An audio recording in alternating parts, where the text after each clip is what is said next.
Hi, my name is Dana Bevis, and this is my model and presentation on the Circle of Willis. The Circle of Willis is part of the cerebral circulation. It is an arterial network of vessels that are joined to form a ring, which is being shown here in yellow is the ring. The Circle of Willis acts to provide a collateral blood flow between the anterior and posterior circulations of the brain. It protects against inadequate blood supply in the event of vessel disease or damage. Some conditions that can affect the brain include stroke, an aneurysm, subclavian steel, an infection, or any traumatic injury. There are variations of the circle. It's been found that only 1/3 of the population has a complete circle, like my model here is demonstrating, which is in yellow. The Circle of Willis is connected to two major arterial systems who feed it, and that is the vertebrobasilar arteries and the internal carotid arteries. And they are right here, and right here, and down here are the vertebrals, and this big guy is the basilar. Just for orientation purposes, we're looking at the inferior view of the brain, and this is the left side, and that is the right side.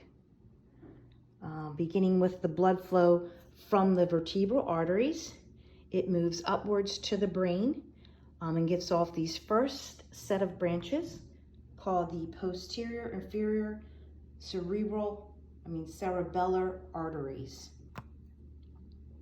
And this is the right one. Here is the left one.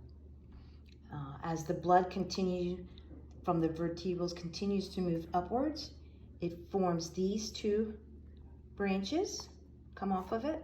They fuse together and become the anterior spinal artery.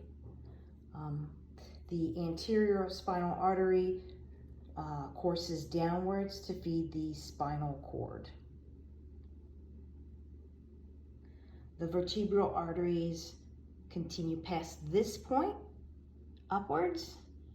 They come together, they fuse together, these two vertebral arteries, to become the basilar artery, which is this big vessel right here.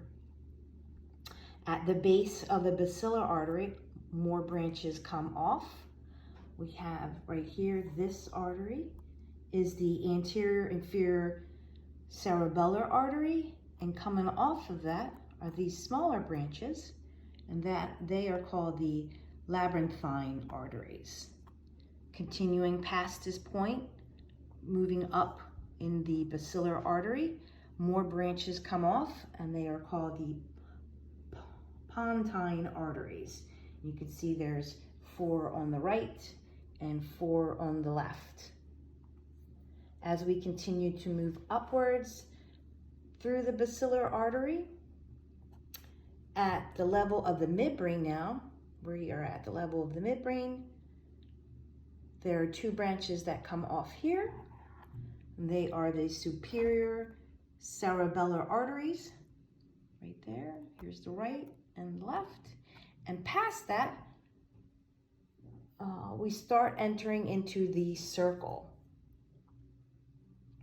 The first branches that arise in the circle are called the posterior cerebral arteries. And they are right here and right here. The posterior cerebral arteries are comprised of 2 segments. And you can see here, this is segment 1. And then coming out here is segment 2. Segment 1 resides in the circle.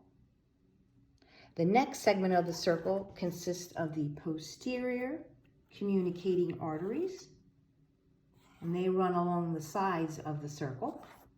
So you have your left, and you have your right,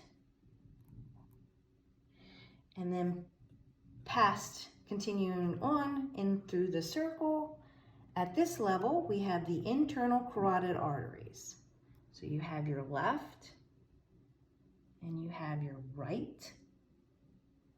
What's important about the internal carotid arteries is that they supply 80% of the blood supply throughout the brain. And your basilar and your vertebral, the vertebral-basilar system supplies the remaining 20% of blood throughout the brain. Okay, coming as we go down through the ICA, more branches come off. And we have here the middle cerebral artery. Here is the left. Here is the right. They are part of supplying the brain. However, they're not considered to be in the circle. Or I should say they're not considered to be part of the circle. As we continue on in the circle, this area here is called the anterior cerebral arteries, right here and right here. And just like the posterior cerebral arteries, it consists of two segments. Segment 1 is right here, which resides in the circle, and segment 2 come that way, right there. And the last portion is called the anterior communicating artery. It makes up the front portion of the circle of Willis. And there you have it, is the blood flow to the brain. I'll just go slowly through. You can see all the vessels. There we go. And to conclude, the vessels that reside within the circle are your posterior cerebral artery, posterior communicating artery, the ICA, the anterior cerebral artery, the anterior communicating artery. When one vessel, because he's so tiny, I almost left out the first branch that comes off of the internal carotid artery is the ophthalmic artery, and they are represented right here, these little branches. And there you have it, is my circle of Willis. Thank you so much. Have a great day.